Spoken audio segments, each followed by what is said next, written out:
네, 이제 우리 시장이 시작된 지 1시간 정도가 지났습니다. 글로벌 이슈들 빠르게 확인해보고요. 국내 시장에 대한 이야기도 해보도록 하죠. 단도직입 시작하겠습니다. 네, 오늘 함께하는 두 분 소개합니다. MTN의 김종혜 연구위원, LG경제연구원의 배민근 연구위원 두 분 모셨습니다. 어서 오세요. 어서 오십시오. 안녕하십니까. 네, 그럼 먼저 오늘 시장에서 주목받고 있는 이슈들은 무엇인지 네. 그 첫 번째 이슈부터 화면으로 열어보겠습니다.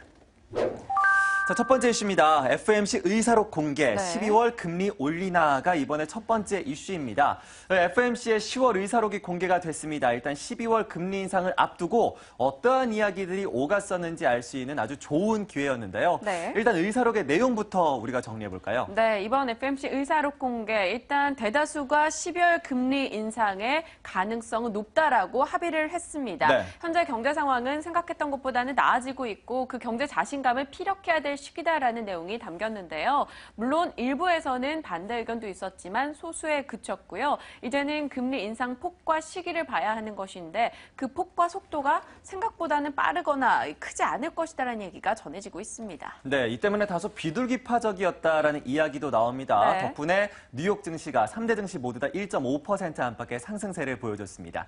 일단 이 경제가 금리를 올릴 만큼 견조하다라는 데 크게 반응을 하는 모습이었죠. 네. 여기에다가 파리 테러 이후에 12월 금리 인상을 확신하기에도 어렵다라는 판단들이 나오고 있습니다. 시장 전문가의 의견을 준비해봤습니다. 화면으로 함께 확인해 보시고 그리고 다시 돌아오겠습니다.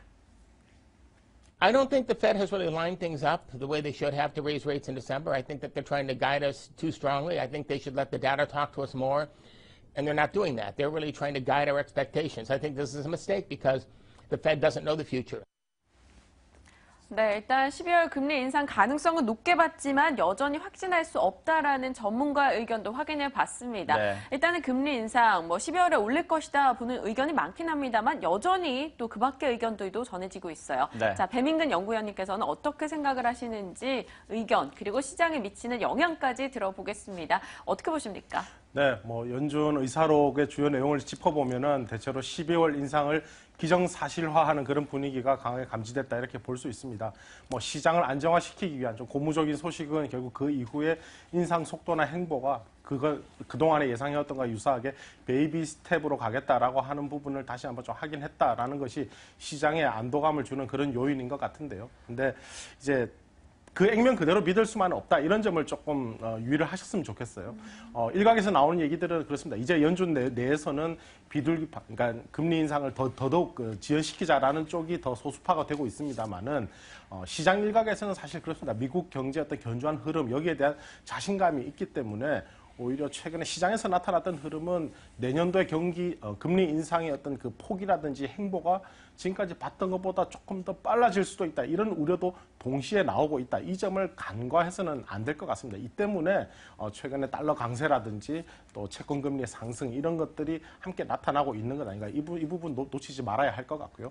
연준으로서는 어쨌든 시장과의 어떤 소통, 시장을 안심시키는 그런 역할에 계속 집중을 하다 보니까 다소 좀 금리 인상을 12월 인상을 기정사실화하면서도 충분히 그 비둘기파적인 그런 어떤 다른 부분들을 깔아줘야 하는 그런 고충이 있지 않았나, 그러한 결과로 이렇게 해석하는 것이 맞지 않나 싶습니다. 앞으로 2016년에 연준의 어떤 금리 인상 행보에 대해서는 엄청나게 많이 열려 있다. 더 빨라지는 쪽으로든 더 느려지는 쪽으로든 그렇게 좀 놓고 보는 것이 맞지 않나 싶습니다. 네, 일단 12월 금리 인상은 거의 기정사실화했다라는 의견을 내주셨습니다. 네. 그렇다면 우리 시장의 영향도 좀 짚어볼 필요가 있을 것 같은데요. 간밤에 연설에 나섰었던 3명의 연준 위원들도 모두 다 12월 금리 인상에 대해서 지지 의견을 밝힌 바 있습니다.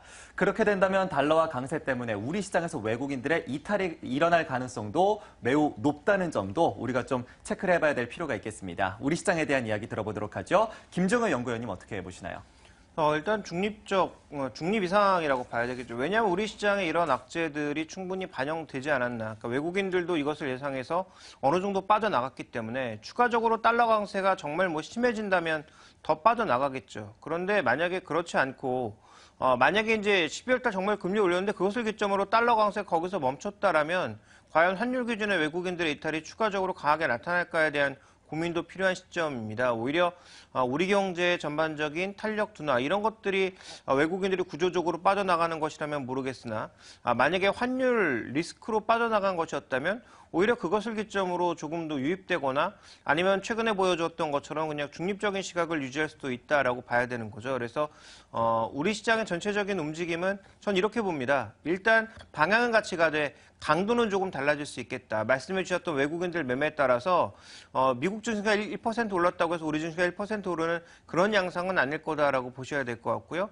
또 하나 주목해 볼 만한 포인트는 결국은 중요한 건 국내 기업들의 실적이 어떻게 될 것이냐가 중요한 관건이 아닌가. 그래서 국내 기업들의 실적이 괜찮다면 뭐 외국인들 수급과 상관없이 뭐 국내 수급만으로도 어느 정도 버티면서 올라올 만한 여지가 있는 종목군들이 충분히 있다라는 거죠. 국내 증시에는. 그래서 그런 측면의 이해를 좀 해보셔야 되지 않나. 그래서 저는 아주 뭐 극단적인 상황만 아니라면 추가적인 변동성이 크게 발생할 가능성, 그리고 미국과 한국의 디커플링이 아주 심화될 가능성은 생각보다는 높지 않다라고 보고 있습니다. 네, 생각보다는 높지 않다. 일단은 안도의 한숨을 살짝 내실 수가 있겠습니다. 네. 자, 첫 번째 이슈에 대해서 자세하게 다뤄봤고요. 이어서 두 번째 이슈로 빠르게 넘어가도록 하겠습니다.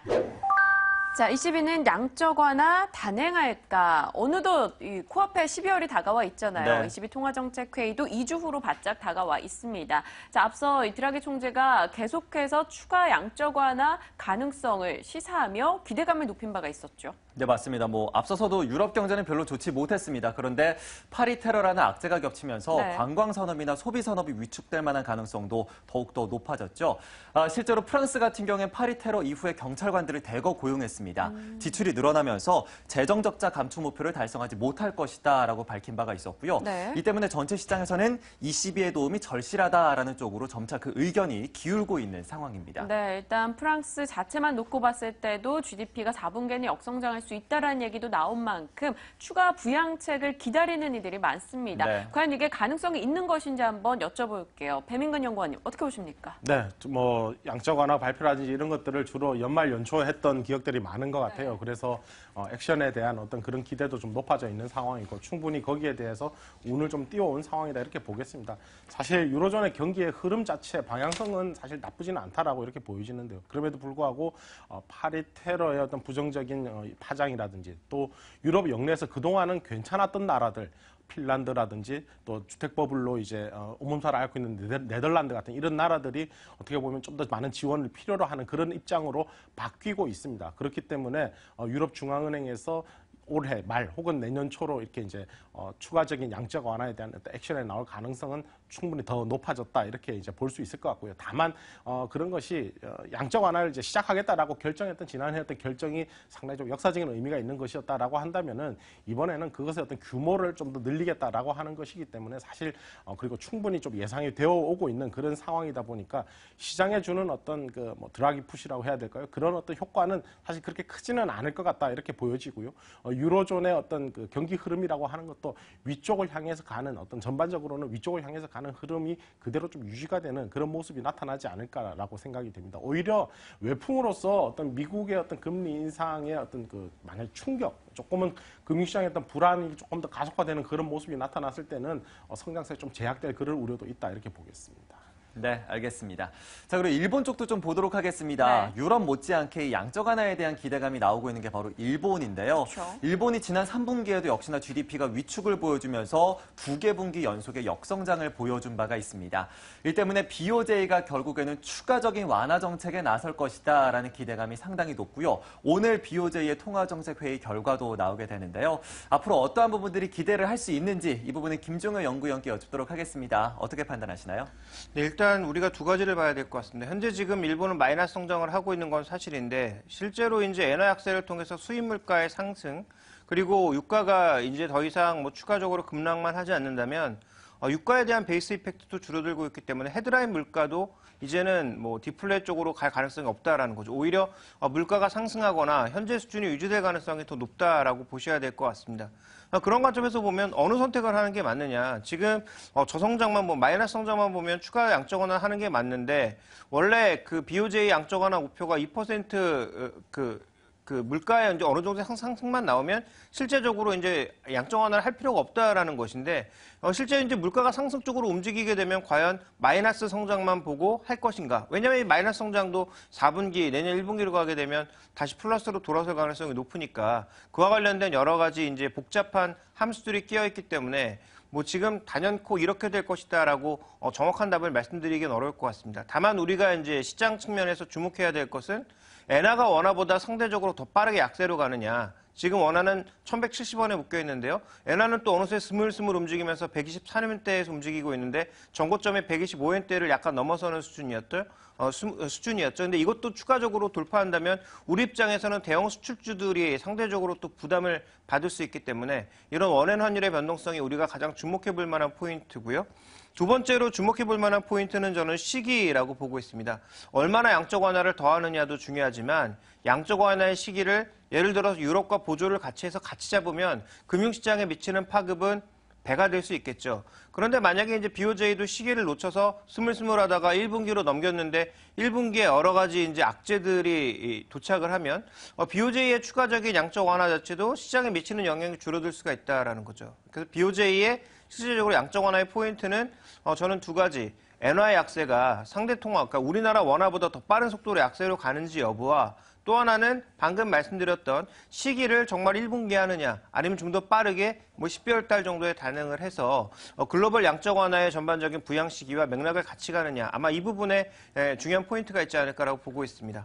네, 일본 정부 측에서 또 내놓고 있는 부양책 그 시기와 함께 더불어서 엔화의 움직임 잘 체크해보자라고 이야기를 해주셨습니다. 네. 두 분 참 속 시원하게 이야기를 해주시네요.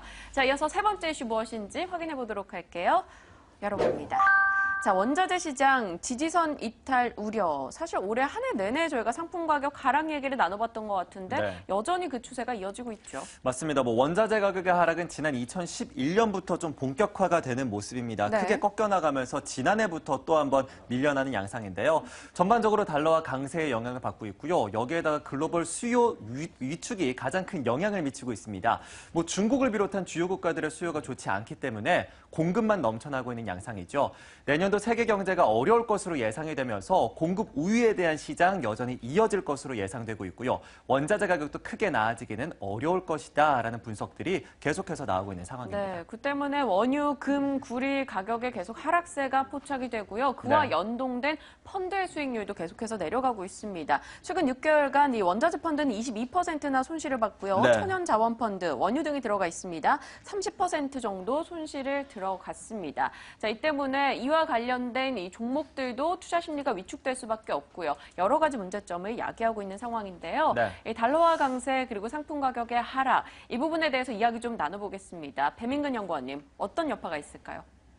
있다 없다 추가 하락 가능성 네. 있다 쪽으로 조금 봐야 될 것 같습니다. 예. 그러니까 수요가 반등할 것이냐 사실 남은 4분기 내년 1분기 기대하기 쉽지 않은 것 같습니다. 최근에 사실 뭐 세계 경제 국내 경기 마찬가지입니다만 전반적인 흐름을 보면 경기의 변동폭도 별로 크지 않고 또 전반적으로 경기 받고 있는 어떤 압력의 방향이 위쪽보다 오히려 아래쪽에 가깝습니다. 그렇기 때문에 특히나 원자재를 많이 소비해왔던 뭐 미국도 그렇습니다만 다른 신흥국들의 어떤 투자 수요 이런 것들이 살아날 것이다 이렇게 기대하기가 쉽지 않다. 그리고 뭐 조금 개선된다 하더라도 이것이 큰 폭으로 살아나기는 거의 좀 힘들어 보이는 그런 상황이다 보니까 수요 쪽에서는 기대하기가 좀 쉽지 않다. 달러는 아까 말씀드렸듯이 사실 연준의 어떤 비둘기파적인 그런 스텝, 그런 성명들을 내고는 있습니다만은 시장 일각에서는 좀 다른 의견들을 계속 나오고 있다. 달러 강세 흐름이라는 것이죠. 내년에 미 연준이 어느 정도 금리 인상 속도를 가져갈지 미지수다라는 점이 굉장히 중요한 것 같아요. 그래서 그러한 부분이 오히려 최근에는 좀 빨라질 수도 있지 않느냐. 연내 한 서너 번까지도 금리를 인상할 수도 있지 않느냐. 이런 의견을 내는 투자자들이 늘어나고 있습니다. 이런 점 때문에 추가적인 달러 강세 이런 것들이 가능할 것이다. 그리고 조금 더 길게 봤을 때 미 연준이 금리를 올리면 금리를 인상하면 달러는 언제까지 어느 정도 강세로 갈 것이냐라고 했을 때 그것이 금리 인상기 전체와 일치하지는 않습니다만은 적어도 금리 인상을 시작하고 난 시점으로부터 한 6개월 내지 1년 가까이는 그 달러 강세 추가적으로 더 진행이 될 수 있다라고 이렇게 보는 것이죠. 그렇기 때문에 그러한 달러 강세가 올해 말 내년 초에 더 이어진다라고 이렇게 본다면은 그러한 요인으로 인해서 수요 쪽의 회복은 별로 없기 때문에 원자재 가격의 추가적인 하락 가능성 충분히 있다 이렇게 좀 보고 있습니다. 네, 그렇게 된다면 원자재 관련 이 상품에 투자하는 투자자들은 계속해서 좀 비중을 줄여야 하지 않을까 싶은 그쵸. 생각이 듭니다. 지금 금 가격이 5년 내 최저치, 구리 가격은 6년 내 최저치를 보여주고 있는 양상인데요. 많이 빠질 만큼 빠졌지만 그 관련 상품들에 대한 투자 전략은 어떻게 세우면 좋을지 김종혜 연구위원께 여쭤보도록 하겠습니다. 어떤 판단 필요할까요? 저는 뭐 상품마다 조금 다르다라고 보고 있는데요. 농산물 펀드 같은 경우는 오히려 사야 될 시기가 아닌가라고 보고 있습니다. 우리나라도 지금 다 몸으로 체감하고 계시겠지만 지금 11월 말이 가까우고 있는데 날씨가 11월 말 날씨가 아니죠. 오늘 뭐 이제 비가 오면서 어제 비가 오면서 좀 추워진다라는 얘기가 있습니다만 원래 이쯤에는 첫눈이 내려야 되는 시기입니다. 그런데 지금 설이 내린 지역도 그렇게 많지 않다라는 것을 고민해 보면 올 4분기를 기점으로 엘니뇨와 관련된 이 농산물 파급 효과는 충분히 우리가 우려를 할 만하다라는 거죠. 그래서 이미 가장 수급이 딸렸던 원당 가격은 크게 올라가고 있는 양상이고요. 다만 그동안 뭐 재고가 충분했던 뭐 옥수수, 밀 뭐 이런 것들은 전반적으로 좀 가격이 하락하고 있는 양상을 나타내고 있는데 제가 보기엔 남반구 쪽에 추가적인 수확량이 제한적이고 그리고 이번에 이제 폭우로 인해서 그 적도 지역 쪽에 뭐 추가적인 우려가 만약에 고민이 된다면 내년 1분기 그리고 올해 12월 달을 기점으로 해서 이런 농산물 쪽의 움직임은 여전히 강세로 갈 가능성이 높다라고 보고 있기 때문에 이쪽은 좀 투자를 하시는 게 맞지 않나라고 보고 있습니다. 두 번째로 이제 상품 펀드는 뭐 단기적으로 올라갈 가능성이 없지만 장기적으로 봤을 때 분할 매수 정도는 가능하지 않을까라고 보고 있습니다. 여러 가지 악재들을 가격에 이제 어느 정도 반영을 하고 있지 않나라고 보고 있기 때문에 이게 이제 레벨이 또 추가적으로 급하게 떨어지지만 않는다면 아마 이쪽에 또 장기적으로는 좀 기회를 찾아볼 수 있지 않을까. 그리고 지금 시차가 있어서 그렇지 분명 이 산업 내에서도 어느 정도의 구조조정이 나타나고 있는 상황이거든요. 그러니까 구조조정 이후에는 수요가 증가하지 않아도 공급량 조절이 될 수 있다는 측면에서 어느 정도 이제 장기적인 측면에서는 좀 긍정적인 흐름으로 봐야 될 것 같고요. 자, 마지막으로는 결론적으로 그렇지만 이런 쪽에 이제 투자가 가능한 부분도 있고 장기적으로 좋은 부분도 있지만 이것을 주력 펀드로 간다라는 건 최근의 트렌드는 아닌 것 같고 앞으로 그렇게 가서도 안 될 것 같습니다. 그 결정적인 이유는 이렇게 성장을 못하다 보니까 최근에 이제 신고가를 내고 있는 종목이 뭡니까? 실적이 나오고 있는 종목이 아니라 모멘텀이 있고 신성장 동력이라고 생각하는 쪽으로 시장에 돈이 몰리고 있거든요. 대표적으로 미국의 넷플릭스 실적에 계속 예상치를 하회해도 신고가 내고 있고요. 그다음에 페이스북이라든지 최근에 움직이고 있는 신고가 종목군들의 전반적인 추이가 그렇습니다. 그래서 이런 측면을 놓고 보게 되면 저성장에 대한 주력은 신성장 쪽이기 때문에 그래서 바이오가 죽지 않고 살아있는 거라고 보고 있기 때문에 이쪽으로 가셔야 될 것 같고요. 다만 이제 이쪽은 이제 뭐 원자재 쪽이라든지 말씀드렸던 농산물 쪽은 포트폴리오의 한 부분 정도로 보셔야 될 것 같고요. 금 투자는 마지막으로 짧게 말씀드리면 금을 이제 캐피탈 게인 얻기 위해서 투자하시는 분들은 제가 보기엔 그렇게 좋은 전략은 아닌 것 같은데요. 핵심은 뭐냐면 금은 가장 그래도 오랫동안 자기 가치를 제대로 유지하고 있는 유일한 상품이라는 거죠. 그래서 인플레라든지 디플레라든지 이런 상황이 어느 때 나타나더라도 내 재산을 항상 거의 항상성 있게 지켜주는 자산이 금이었기 때문에 포트폴리오 일부는 필요하다라는 얘기는 여전히 말씀드리고 싶습니다. 네, 금과 상품 그리고 농산물 각각에 대해서 전략을 짜주셨으니까요. 네. 혹시 투자하고자 하셨던 분들은 조금 참고해 보시는 거 좋을 것 같습니다. 자, 시간상 마지막 질문이 될 것 같네요. 배민근 연구원님, 올해 연말에 국내외에 자리하고 있는 가장 큰 변수 어떤 거 꼽아주십니까? 뭐 미국 금리 인상, 12월 인상하는 거 다 이제 정해지지 않았느냐라고 네. 생각하지만 저는 인상이 실제로 이루어졌을 때 시장이 나타낼 어떤 반응의 모습 이런 것들도 굉장히 궁금합니다. 그래서 뭐 어느 정도 다 예상된 것이니까 시장이 스무스하게 그냥 그대로 인상 기대를 반영하는 형태로 나아갈 것인지 아니면은 또 지금 예상하지 못했던 사실은 그걸 예상하고 있는 분들도 많아요. 그래서 시장이 상당한 불안에 좀 휩싸일 것이다 이렇게 보는 분들도 있는데 어느 쪽으로 어떤 투자자들이 많이 움직이게 될지 이런 부분이 굉장히 궁금하고요. 또 한 가지는 결국 국내 4분기 GDP가 되겠습니다. 우리 3분기에 1%대 성장이 회복을 했는데 이것이 결국 2분기 이후에 어떤 베이스 효과가 크냐 아니면은 실제로 좀 개선 흐름을 타고 있느냐 이런 것들을 판단할 수 있는 그런 지표가 결국 4분기 GDP 그리고 우리 수출 실적이 되지 않을까 싶습니다. 내수 흐름은 그에 비하면 아까도 말씀드렸듯이 국내외가 다 변동성 크지 않은 상황이고 점진적으로 개선되어가는 흐름이다 이렇게 보고 있고 그래서 수출을 축으로 한 국내 어떤 4분기 GDP 중요하지 않나 싶습니다. 네, 알겠습니다. 지금 말씀하신 것처럼 FOMC 이후의 시장의 반응이 어떤지 그리고 한국의 4분기 GDP는 또 어떠한 모습을 보여주게 될지 저희와 함께 꼼꼼하게 체크해 보시면 좋을 것 같습니다. 이렇게 해서 오늘 두 분 고생해 주셨습니다. MTN의 김종우 연구위원, LG경제연구원의 배민근 연구위원 고생해 주셨습니다. 오늘 말씀 고맙습니다. 고맙습니다.